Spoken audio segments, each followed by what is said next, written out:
यहाँ कुर्सी लगवा राउत जी, ये वाला राउत जी, जसवंत जी,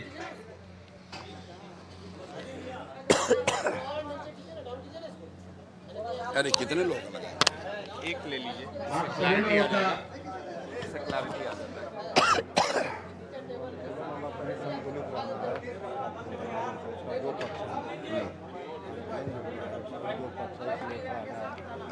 होलिज्म हुआ है वो। आप सभी लोगों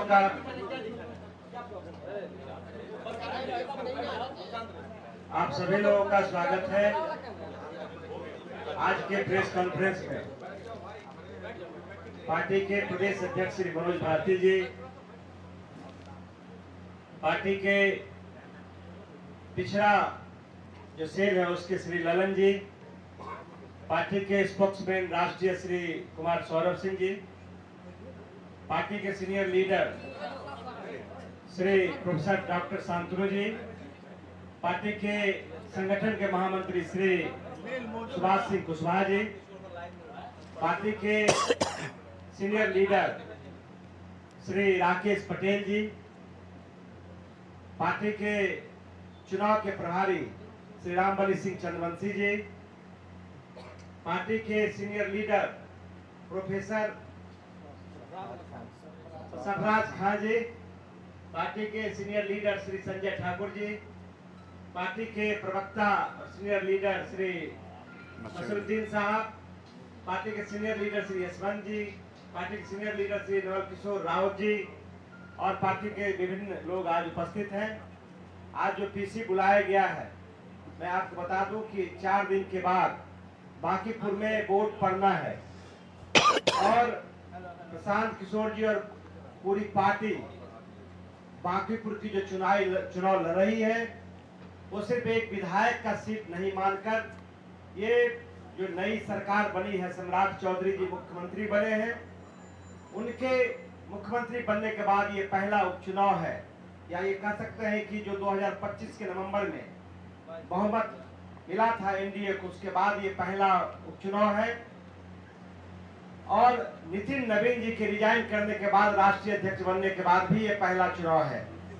एक तरह से बिहार की जनता इसे बहुत गांव-गांव में चर्चा है और इसे देख रही है कि एक तरह से सम्राट चौधरी के लिए रेफरेंडम है। दूसरी तरफ जो घटनाएं घटी है देश में और बिहार में खास करके, वो भी लोकतांत्रिक मूल्यों पर हमला है। पार्टी अभी जो चुनाव लड़ रही है उस चुनाव में पार्टी चाहती है कि जो चुनाव हो वो निष्पक्ष और पारदर्शिता के साथ हो, लेकिन सत्ताधारी दल के द्वारा लगातार ऐसे काम किए जा रहे हैं जिससे मतदाताओं को कई स्तर पर प्रभावित किया जा रहा है। हम अपेक्षा रखते हैं कि जो इलेक्शन कमीशन है वो निष्पक्षता से चुनाव लड़े।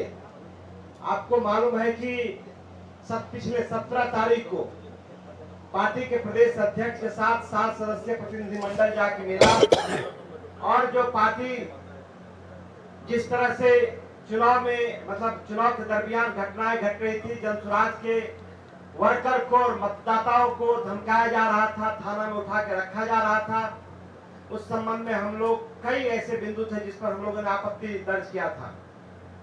फिर हम लोगों ने दूसरे बार भी मिला और कल हम लोग मिले थे ऑब्जर्वर से, हम रामबली सिंह जी और सौरभ जी थे। उसमें हम लोगों ने पहले ही 17 तारीख को डिमांड किया था कि बिहार में जो जीविका है वो बदनाम है, एक तरह से एक पार्टी का वो वर्कर है और उसी स्तर से काम कर रहा है।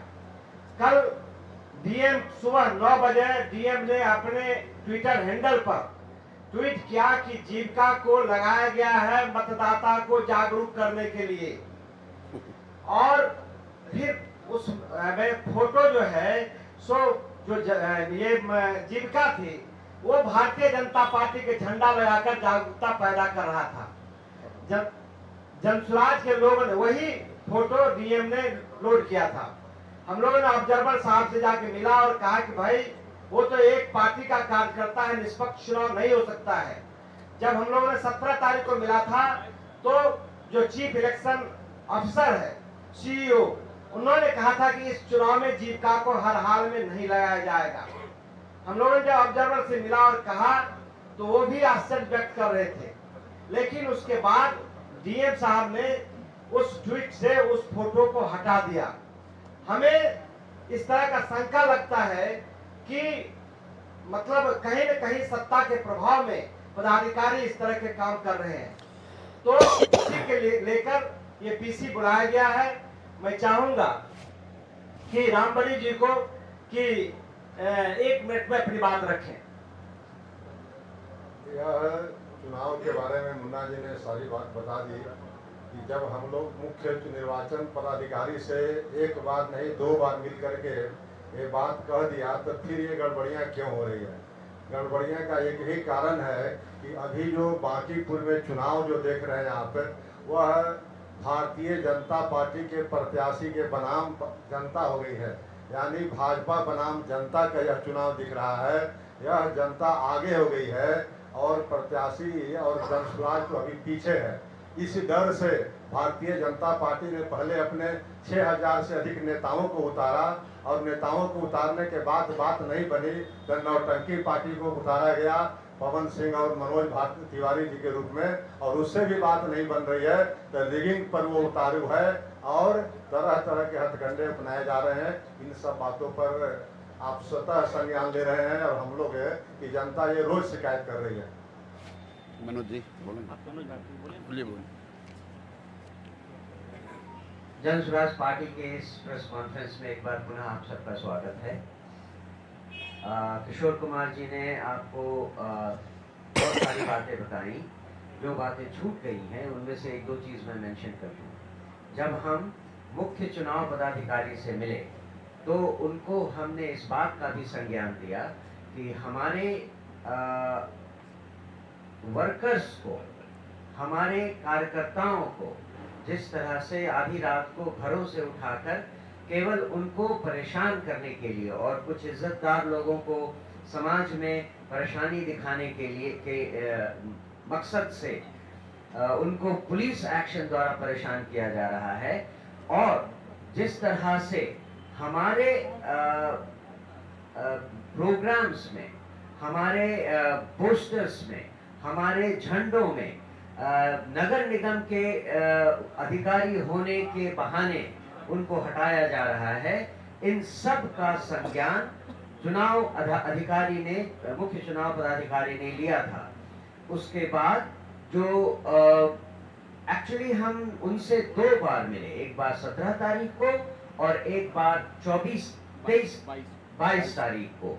इन दोनों के बाद जब फिर भी हमें ये इंफॉर्मेशन मिली, वीडियो ट्वीट मिला, सोशल मीडिया में अकाउंट मिला कि यहाँ के डिस्ट्रिक्ट मजिस्ट्रेट खुद जीविका दीदियों को का इस्तेमाल कर रहे हैं, जिस और बीजेपी के झंडे और पोस्टर के नीचे रहकर उनका फोटो सोशल मीडिया पे डाल रहे हैं, तब हमने इलेक्शन ऑब्जर्वर के पास एक डेलीगेशन भेजा था जिसका डिटेल आपको पता चल चुका है।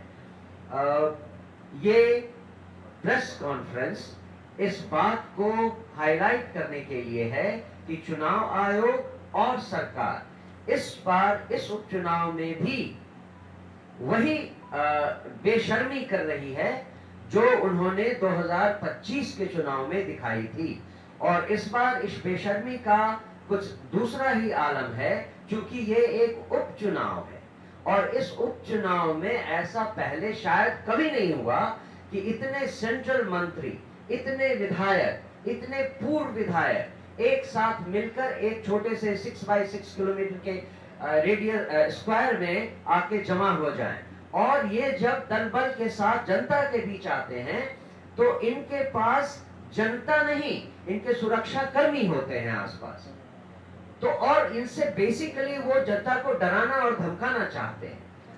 मुझे लगता है कि मैं अपनी बात अभी खत्म करूंगा और चाहूंगा कि प्रशांत जी हमारे राष्ट्रीय प्रवक्ता कुमार सौरभ आपसे 2 शब्द कहेंगे।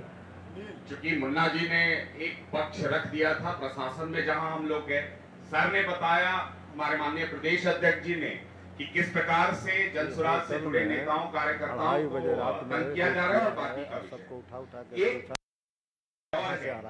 कि आप देखिए, हम लोगों के पास तथ्य है कि सोशल मीडिया पर किस प्रकार की एक्टिविटी और बाकी की चीजें भारतीय जनता पार्टी और एनडीए के द्वारा किया जा रहा है, लेकिन एक हास्यास्पद एक्टिविटी भी साथ की जा रही है। साइबर पुलिस के द्वारा जनसुराज से जुड़े सभी लगभग समर्थकों को, उन हैंडलों को एक हास्यास्पद नोटिस दिया गया है, जिसमें जनसुराज के आधिकारिक पेज को भी इन्होंने नोटिस भेजा है।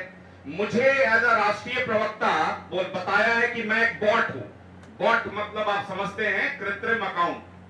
तो मैं बॉट नहीं हूं, मैं इंसान हूं। मेरा नाम कुमार सौरभ सिंह है, मैं पार्टी का राष्ट्रीय प्रवक्ता हूं और हर एक आधिकारिक बात ही हम लोग अपने मीडिया या सोशल मीडिया के माध्यम से पार्टी की जो लाइन होती है वही रखते हैं। तो इस प्रकार के हास्यास्पद चीजों का सिर्फ एकमात्र उद्देश्य है इंटिमिडेट करना, जनसुराज से जुड़े जो समर्थक हैं उनको डराना, जो गलत है और ये जनता देख रही है, बाकी पुलिस का जवाब देगी। मैं चाहूंगा कि अब सीधे मैं अपने नेता प्रशांत किशोर जी को ये माइक दूं। बहुत बहुत धन्यवाद सबका। आप लोग सुबह सुबह यहाँ पर सब समय निकाल कर आए हैं, उसके लिए जनसुराज की ओर से और व्यक्तिगत तौर पर भी मैं आपका आभार व्यक्त कर रहा हूँ। जो हम लोग के साथियों ने बताया, ये बात तो आप में से ज़्यादातर लोगों को पहले से संज्ञान में आपके है, कुछ चीज़ तो आप लोग भी देख रहे हैं, लेकिन आज के प्रेस कॉन्फ्रेंस का एक महत्वपूर्ण उद्देश्य ये है कि हम लोग सिर्फ इलेक्शन कमीशन में डेलीगेशन भेजकर या प्रेस वार्ता करके रुकने वाले नहीं हैं। बीजेपी ने 1000 वर्कर लगाए हैं, नेता लगाए हैं, अभिनेता बुलाए हैं, वो उनका अधिकार है। लोकतंत्र में हर पार्टी को ये अधिकार है कि वो जितना ताकत लगाना है लगाए, जो भी लोकतांत्रिक तरीके से अलाउड है वो कर सकते हैं।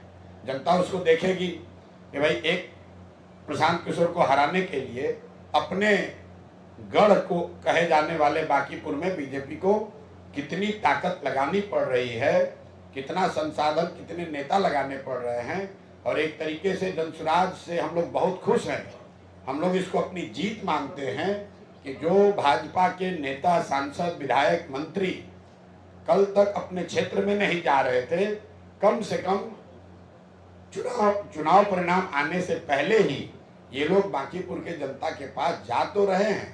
तो एक तरीके से ये बड़ी लोकतांत्रिक जीत है और ये जीत जनसुराज की नहीं है, बांकीपुर के उन मतदाताओं की है जिन्होंने तय कर लिया है कि वो किसी राजनीतिक दल के, किसी विचारधारा के बंधुआ मजदूर नहीं है। उनके पास अगर विकल्प है तो उसको देखेंगे, जांचेंगे, परखेंगे और अगर सही लगेगा तो उसको मतदान भी करेंगे। यहाँ तक ठीक है, राजनीति में आप 500 लीडर बुलाइए, हम लोग को दिक्कत नहीं है, लड़ाई वो लड़ी जाएगी। दिक्कत ये हो रही है कि आप प्रशासन का इस्तेमाल सिर्फ दबाव बनाने के लिए नहीं कर रहे हैं। हम लोग ये भी जानते हैं कि जिसकी सत्ता रहती है थोड़ा बहुत वो दूसरों को परेशान करता है। आप यहाँ देखिए, जनसुराज के जो लोग होटलों में रुके हुए हैं, अपने खर्चा से भी आए हैं, अपना पैसा लगाकर कोई कार्यकर्ता पार्टी के लिए आया है, हर दिन होटलों में रेड हो रहा है।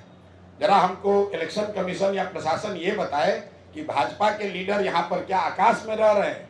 उन होटलों पर रेड क्यों नहीं हो रहा है? उनसे क्यों नहीं पूछा जा रहा है कि आपका बिल कौन दे रहा है? जो भाजपा के इतने लोग आए हैं, उनके रहने का, खाने का, उनके अमले का पैसा कौन दे रहा है? ये भी तो बताइए।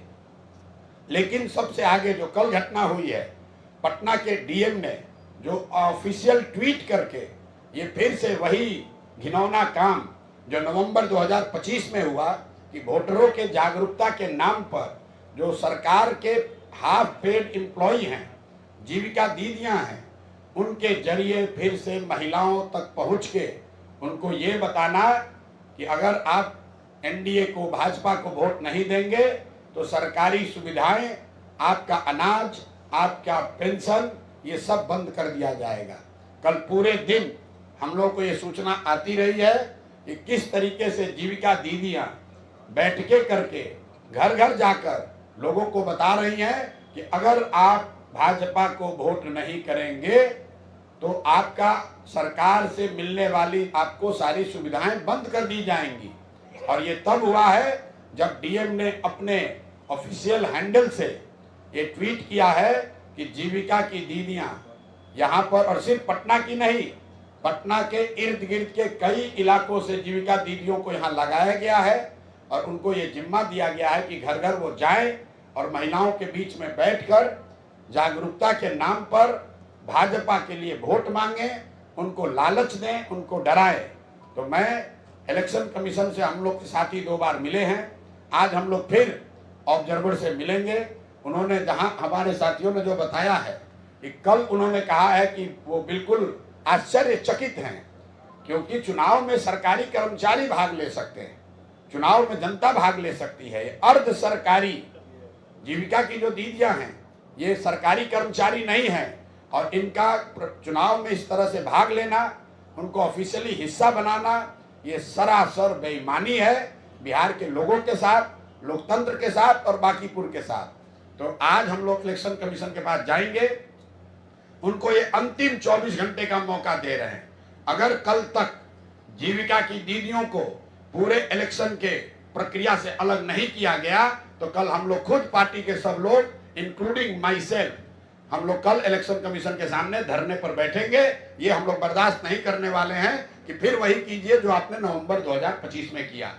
इलेक्शन कमीशन ये समझता है, यहाँ के पदाधिकारी ये समझते हैं कि डेलीगेशन आएगा, नोटिस देंगे, हम उसको इग्नोर कर देंगे, चुनाव जीत जाएंगे और फिर उसके बाद कहेंगे देखिए जनता हमारे पक्ष में है। भाई यहाँ पर भाजपा बिल्कुल हार रही है। अगर नहीं हार रहे हैं तो कल तक ये कह रहे थे कि कुत्ता बिल्ली को भी खड़ा करेंगे तो बांकीपुर जीत जाएंगे। आज इतनी घबराहट है कि पूरी की पूरी भाजपा लगी हुई है। लोग घर घर जा रहे हैं, किसी को समझाया जा रहा है, किसी को डराया जा रहा है, किसी को खरीदा जा रहा है, पैसा खुलेआम बांटा जा रहा है, ये सब हो रहा है। हम लोग इस पर ऑब्जेक्शन कर रहे हैं, लेकिन हम ये मान कर चलते हैं कि भाजपा ये सब करेगी। लेकिन जिस तरीके से सरकारी कर्मचारियों का इस्तेमाल आप कर रहे हैं, जीविका की दीदियों को, हजारों दीदियों को लगाकर, चूंकि ये महिलाएं ये माध्यम हैं कई सरकारी योजनाओं को महिलाओं से कनेक्ट करने के लिए, ये जब जाकर कहती हैं कि आप वोट नहीं दीजिएगा तो आपको अनाज मिलना बंद हो जाएगा, वोट नहीं दीजिएगा तो आपको पेंशन मिलना बंद हो जाएगा, ये सरासर बेईमानी है। मैं जानता हूं कि अभी आप भाजपा वाले बोलेंगे कि ये लोग हार रहे हैं इसलिए बोल रहे हैं। भैया ऐसा है, ये हारने का नहीं, हार आप रहे हो इसलिए हर दिन एक नया हथगंडा अपना रहे हो। जैसा रामबली जी ने बोला, पहले आपने 6000 कार्यकर्ताओं को लगाया, फिर आपने 200 एनडीए के विधायकों को लगाया, फिर सारे केंद्रीय मंत्रियों को लगाया, सबसे बात नहीं बनी तो अब अभिनेताओं को उतारा है, किसी से बात नहीं बन रही है तो अब कल आपने जीविका दीदियों को उतारा है। कल मुख्यमंत्री की बैठक हुई, कल सभा हुई है, आप लोग सब पत्रकार वहां हैं, जरा जाकर देखिए कि कितनी जीविका की महिलाएं उस बैठक में आई हुई थी। पूरे इलाके से सरकारी खर्चे पर जीविका की महिलाओं को बस में भर के बाजाबता टारगेट देकर कल सभा की गई है। यहां तक भी चलिए मंजूर है, आपको भीड़ दिखाना है दिखाइए, बांकीपुर की जनता उसको समझेगी। लेकिन जो यहाँ के सरकारी योजनाओं की बेनिफिशियरी महिलाएं हैं, उनको जीविका के माध्यम से जो धमकी दी जा रही है, उनको परसुएट किया जा रहा है, उनको ये बताया जा रहा है कि अगर आपने भाजपा को वोट नहीं दिया तो आपको मिलने वाली सुविधाएं बंद हो जाएंगी। ये सरासर अन्याय है, गैर कानूनी है, गैर संवैधानिक है। अगर चुनाव आयोग अगले 24 घंटे में इस पर संज्ञान नहीं लेता है, माननीय डीएम महोदय, अगर वो इसको अपने ट्वीट को हटाने से नहीं होगा, उनको ऑर्डर पास करना होगा कि कोई भी जीविका से जुड़ी हुई महिला, कोई भी कर्मचारी, सिर्फ जीविका नहीं, अर्ध सरकारी कोई भी कर्मचारी चुनाव आयोग के नियम के अनुसार चुनाव का हिस्सा नहीं हो सकता है। अगर वो क्लियरिटी आज लेटर नहीं इशू होगा तो कल हम लोग चुनाव आयोग के सामने धरने पर बैठेंगे। इस चुनाव का कोई मतलब नहीं है। अगर आप वोटर को आपने 25 में खरीदा, आज आप उसको धमका रहे हैं, चूंकि आप सरकार में हैं तो आप कह रहे हैं भैया नहीं दीजिएगा वोट, आपका योजना बंद कर देंगे, तो ये हम लोग को मंजूर नहीं है। मैंने आपको इसी के लिए आज बुलाया है। आप इस खबर को चला सकते हैं कि अगर कल अभी से लेकर कल तक 24 घंटे में सभी गैर सरकारी कर्मचारियों को संवैधानिक कानून के मुताबिक अगर उनको चुनाव की प्रक्रिया से अलग नहीं किया गया तो हम लोग कल चुनाव आयोग के सामने धरने पर बैठेंगे। चुनाव आयोग को आज इसका संज्ञान लेना ही होगा। डीएम को ऑफिशियल चिट्ठी लिखकर ये जारी करना होगा कि किसी भी हालत में गैर सरकारी और अर्ध सरकारी कर्मचारी चुनाव का हिस्सा नहीं हो सकते हैं। मेरी बात खत्म हुई। अगर आपका कोई सवाल है तो आप सवाल कर सकते हैं। बहुत बहुत धन्यवाद।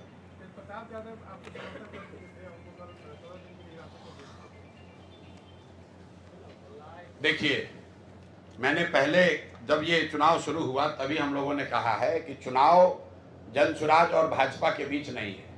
ये सम्राट सरकार भाजपा का संगठन और उसके सामने प्रशांत किशोर हैं और प्रशांत किशोर की मदद सिर्फ जनसुराज के लोग नहीं कर रहे हैं। प्रशांत किशोर के साथ पूरा हर वो व्यक्ति जो बिहार में बदलाव और बेहतरी चाहता है, वो चाहे किसी भी दल का हो, भाजपा का हो, जदयू का हो, राजद कांग्रेस का हो, लेफ्ट पार्टियों के हों, कई अन्य दलों के लोग भी बिल्कुल खुलकर हम लोग की मदद कर रहे हैं। तेज प्रताप जी का आपने नाम लिया, उन्होंने कल समर्थन की घोषणा की और कल रात में 1:30 बजे तेज प्रताप जी को अरेस्ट करके बेउर जेल भेज दिया गया। ये दिखाता है कि कितना ये लोग डरे हुए हैं। भाई कल प्रोटेस्ट हुआ, उसमें मुझे बताया गया, मुझे पूरी जानकारी नहीं है कि शायद तेज प्रताप जी भी उसमें गए थे। तो इतने बच्चे थे, उसमें एक आदमी को पकड़कर बेउर जेल में भेजने का क्या मतलब है? किस धारा के अंतर्गत उनको गिरफ्तार किया गया है, क्यों किया गया है, ये पुलिस प्रशासन को बताना चाहिए।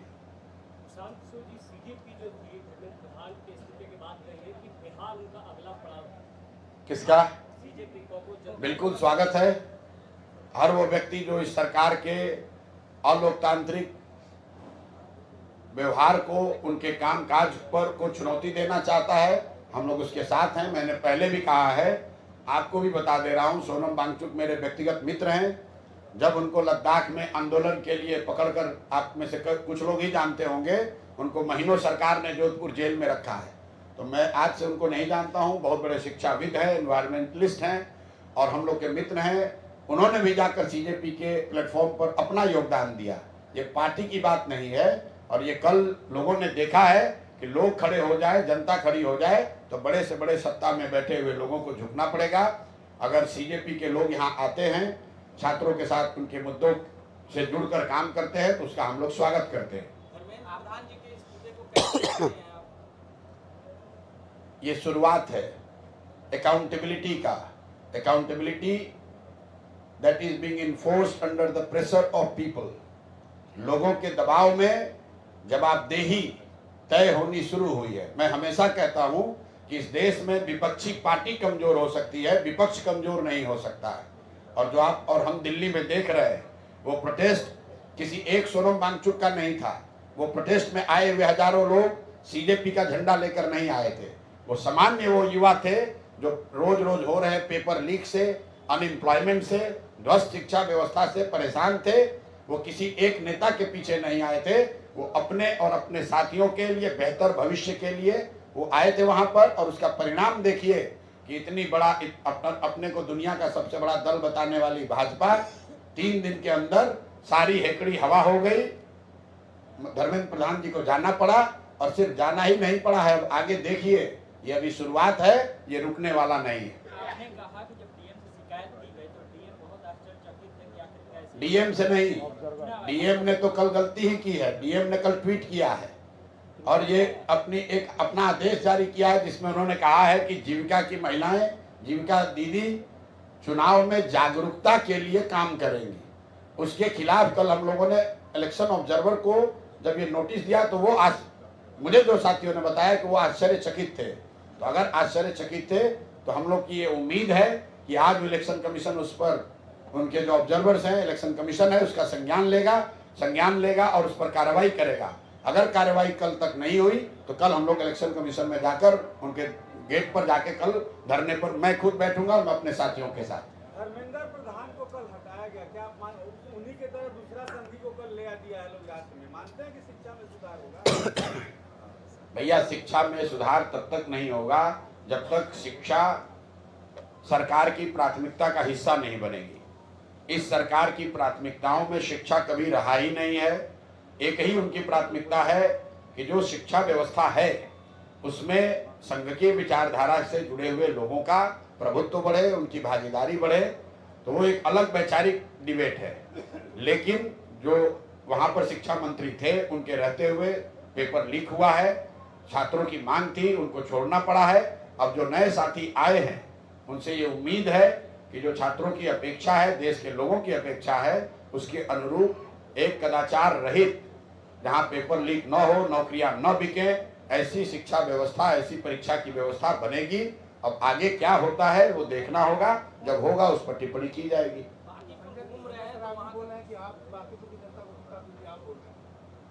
संजय सरावगी अभी नए नए पार्टी के अध्यक्ष बने हैं और उनके लिए बेहतर यही होगा कि पहले भाजपा के संगठन को, उसके अलग अलग हिस्सों को, लोगों की आकांक्षाओं को समझे।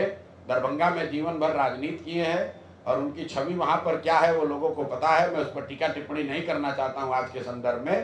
तो संजय सरावगी जी नए नए अध्यक्ष बने हैं। कोई भी जिम्मेवारी जब आप लेते हैं तो थोड़ा समय लगता है समझने में। तो संजय सरावगी जी को अभी थोड़ा समय लगेगा। भाजपा के भी कार्यविधि को, उनके संगठन को, संगठन की इकाइयों को समझने में उनको समय लगेगा। यही संजय सरावगी आज से 1 महीना पहले आप लोगों को कह रहे थे कि कौन प्रशांत किशोर, हमारी लड़ाई तो राजद से है। और आज वही सरावगी साहब कह रहे हैं कि हम लोग बहरूपिया हैं, जनसुराज वाले पैसा खर्च कर रहे हैं।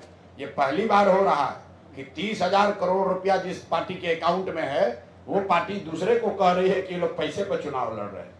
जो पार्टी अपना 6,000 वर्कर से यहाँ काम करा रही है, नेता अभिनेता सब इंक्लूडेड, वो दूसरे को कह रहे हैं कि भाई ये लोग बहुत वर्कर बुलाए। तो ये दिखाता है कि कितनी हताशा है। ये भी दिखाता है ये लोग भौकाल बांध कर चुनाव लड़ते हैं, जमीन पर कुछ नहीं है। जमीन पर अगर कोई खड़ा हो गया तो इनके हाथ पांव फूल रहे हैं। चूंकि कोई लड़ता नहीं है, लालू जी का डर दिखाकर ये लोग बांकीपुर जीत जाते हैं, तो इनको लगता है कि पूरी जनता इन्हीं के पास है। ये हमारा सब्जेक्टिव एनालिसिस नहीं है। आप आंकड़ों को देख लीजिए।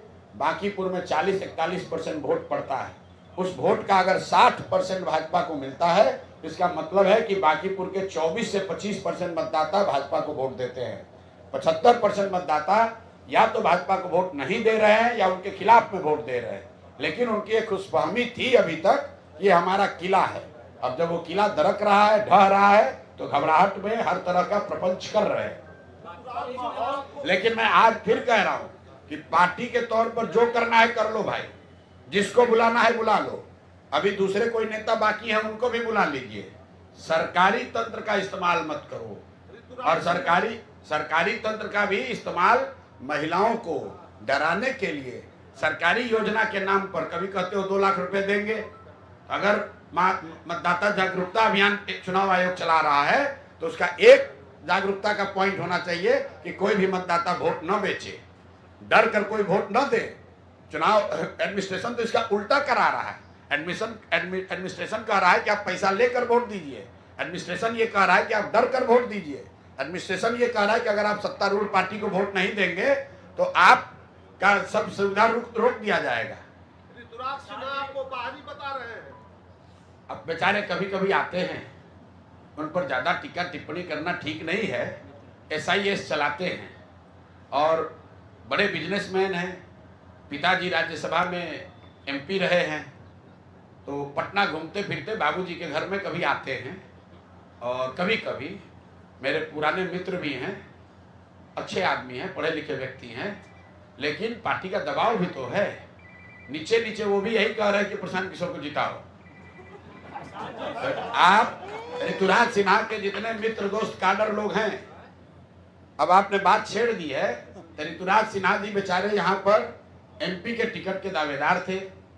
भाजपा के जितने यहाँ पर MLA लोग हैं और संगठन के कई लोगों ने उनका टिकट काटने में अपना योगदान किया है।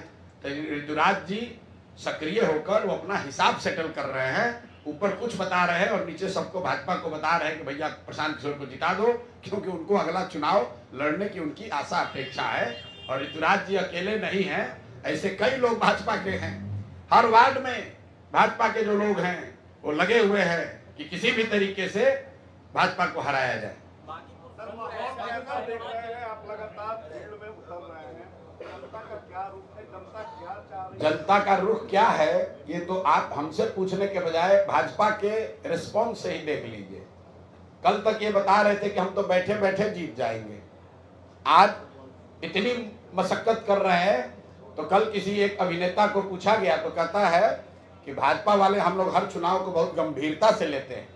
तो भैया इतनी ही गंभीरता से आप गुजरात में भी लड़ रहे होंगे, इतने ही गंभीरता से छत्तीसगढ़ में भी लड़ रहे होंगे, ऐसा तो मुझे नहीं दिख रहा है। भाजपा के राष्ट्रीय अध्यक्ष तो छत्तीसगढ़ में नहीं प्रचार कर रहे हैं, गुजरात नहीं गए हैं। भाजपा की पूरी सेना बांकीपुर में लगी है और मैं इसको अच्छा मानता हूं। उनको लगाने दीजिए ताकत, राजनीतिक ताकत से हम लोग घबराने वाले नहीं हैं। आपको जो बाकी रह गए हैं भाजपा के नेता उनको भी बुला लीजिए। हम लोग का ऑब्जेक्शन सिर्फ एक बात पर है कि सरकारी तंत्र से डराइए, हम लोग डरेंगे नहीं। सरकारी तंत्र का इस तरह का इस्तेमाल मत कीजिए जहां हजारों सरकारी गैर सरकारी अफसरों को लगाकर आप वोटर को प्रभावित करने की कोशिश कर रहे हैं। उसको छोड़कर आप जितना भी गलत काम कर रहे हैं, होटल पर रेट डालना है डालिए, हमारा एक्सपेंडिचर का डेली जांच हो रहा है वो कराइए, हम लोग को कोई दिक्कत नहीं है। हम लोग कोई गलती नहीं किए हैं, 1 रुपया भी प्रमाणित नहीं कर पाएंगे। उनका इलेक्शन कमीशन है, स्टेट गवर्नमेंट उनका है, केंद्र सरकार उनकी है, IT ED सब उनका है। अगर हम लोग गलत कर रहे हैं तो आप कार्रवाई कीजिए, वो सब राजनीतिक लड़ाई के परिधि में आता है। लेकिन जीविका दीदियों को लगाकर DM तो नहीं चुनाव लड़ रहे हैं ना, चुनाव भाजपा लड़ रही है। भाजपा अपने संसाधन लगाए, भाजपा अपने नेताओं को लगाए, DM क्यों चुनाव लड़ रहे हैं? यहाँ का पदाधिकारी क्यों चुनाव लड़ रहा है? और लोगों को धमकी क्यों दी जा रही है कि अगर आप वोट दीजिए नहीं दीजिएगा भाजपा को तो आपका राशन कार्ड कैंसिल हो जाएगा, आपका बिजली काट दिया जाएगा। ये क्यों कहा जा रहा है? हम लोग ऑब्जेक्शन उस पर कर रहे हैं। भाजपा के प्रयासों से जो गैर कानूनी भी है उससे भी डरते नहीं हैं। उनको जितना ताकत लगाना है लगाने दीजिए। है जो मोमेंटम बना है बीजेपी के खिलाफ, देश भर में जो मोमेंटम इस वक्त बना है बीजेपी के खिलाफ, अगर आप जीतते हैं तो आपको लगता है कि ये डाउनफॉल स्टार्ट है भाजपा का देश भर में? भाई देखिए वो सब बड़ी बात हो जाएगी। मुझे तो खुशी इस बात की है कि आप जैसा पत्रकार NDTV ये कह रहा है कि देश में माहौल भाजपा के खिलाफ बना है, तो इस संज्ञान के लिए पहले आपका धन्यवाद कर रहे हैं। ये सही पत्रकारिता भी है शायद। लेकिन अगर देखिए मैंने फिर वही बात जो कही, इस देश में विपक्ष कभी कमजोर नहीं हो सकता है। 31-32% लोग, 35% लोग भाजपा को वोट देते हैं, 65% लोग तो उनके विरोध में ही है। वो ठीक है, वो किसी एक पार्टी एक नेता के पीछे नहीं है, लेकिन 65% लोग विरोध में हैं। और एक समय आएगा कि जब आप बहुत उनको परेशान करेंगे तो लोग सड़क पर आएंगे। उसी का एक नज़ारा आपको जंतर मंतर पर दिखा, कुछ हद तक पटना में भी दिख रहा है और आगे भी दिखेगा। लोग रोजगार चाहते हैं, पढ़ाई चाहते हैं, सिर्फ धर्म के नाम पर आप ये नहीं कर सकते हैं। और तब तो और नहीं कर सकते हैं जब लोगों ने देख लिया है कि जिस राम मंदिर के नाम पर आप बरसों से वोट ले रहे हैं उसके चढ़ावे में भी चोरी से आप बाज नहीं आ रहे हैं। केसी सिन्हा आपके फाउंडर मेंबर रहे, उधर चले गए, आप बोलते थे तो उन पर जरा थोड़ा प्रकाश। बहुत अच्छे व्यक्ति हैं केसी सिन्हा जी, सम्मानित गणितज्ञ हैं। जन स्वराज से जुड़कर उन्होंने राजनीति की शुरुआत की और अब भाजपा वालों ने उनको कुछ शायद बेहतर जगह, लालच सब तो आप कह रहे हैं, बेहतर उनको कोई अपॉर्चुनिटी दी होगी। उन्होंने अपने शायद प्रेस कॉन्फ्रेंस में भी कहा कि जन स्वराज धारा के विपरीत चल रही है। तो ठीक बात है, जो मछली जिंदा रहती है वो धारा के विपरीत तैरती है, मरी हुई मछली धारा के साथ चलती है।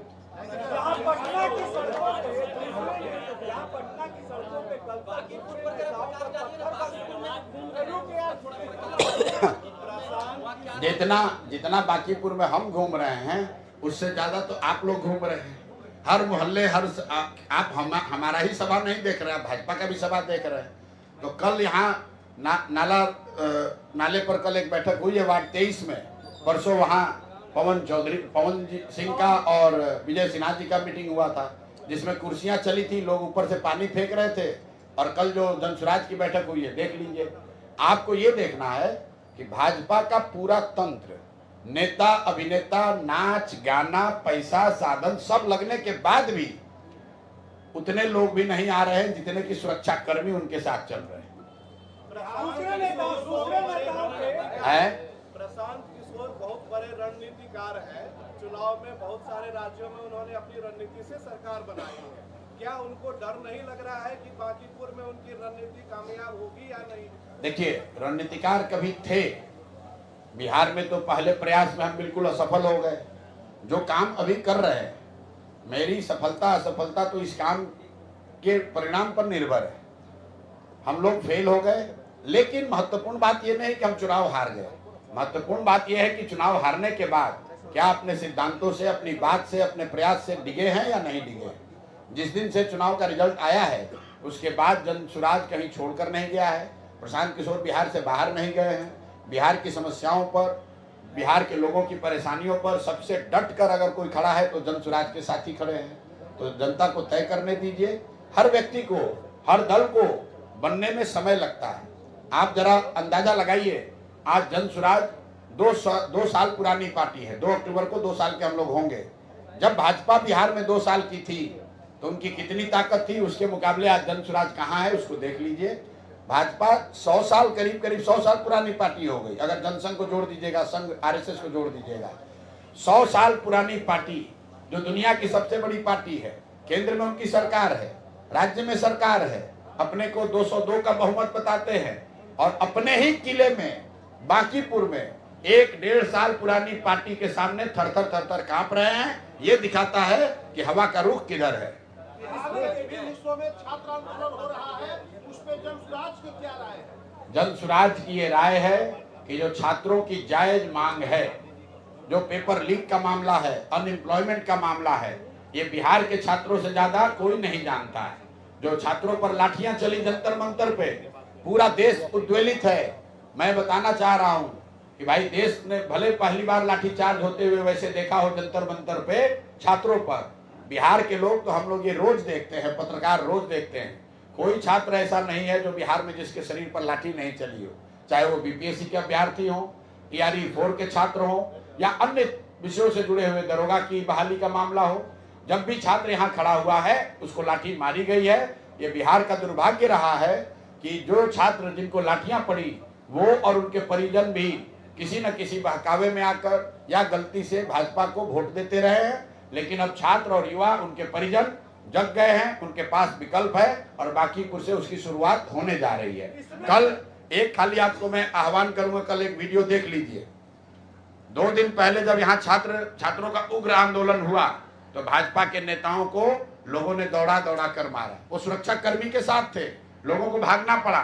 कल मैं निकल रहा था लोअर रोड हथुआ मार्केट के सामने से, आप वीडियो देख लीजिए।